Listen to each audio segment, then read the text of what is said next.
Well, there's a lot of speculation of where Ohtani can go in this coming when he becomes a free agent, or if the Angels trade him. If there was a trade, they're saying the Dodgers and the Mets and the Braves all have chances to get him. Obviously, Dodgers and Mets because of where they are, not based on what they own as collateral. But this video will be, how can the Braves get Ohtani? And I think they have the pieces that would be very eye-popping to the Angels. Because you believe that they would have to get a pitcher and a DH, because those are the two positions they'll lose if they lose Ohtani, right? Because he's a DH, he's a pitcher. So you would need a suitable DH and a suitable pitcher, and probably a few more pitchers, because you're trying to fix your farm base, your team actually. And the Angels have been pretty bad. So I think pitching would be the ideal spot that they would look for mostly in a trade. And I think the Braves have exactly what the Angels would want. First off, for Ohtani, you swap.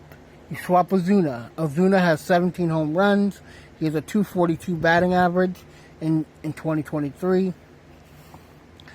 And so not bad for actually one of the best DHs outside of Ohtani, obviously, in the league right now. Then I would say you try to get some pitching. AJ Smith-Solver just came up. He has a 1-0 record, so he's very fresh.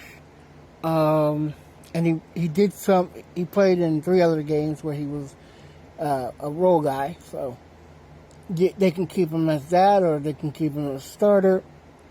But right now he's in the minor leagues right now, so that's a good plus. I think Ian Anderson, who's also in the minor leagues, who had a 10-win season last year, and is 7-1 in the playoffs, is very intriguing, because he not only has been a starter in this league, he's played very amazing in playoffs. His team is 7-1 when he pitched in the playoffs last few years. So, I mean, his rookie season and his second year, he was amazing in the playoffs. I mean, obviously.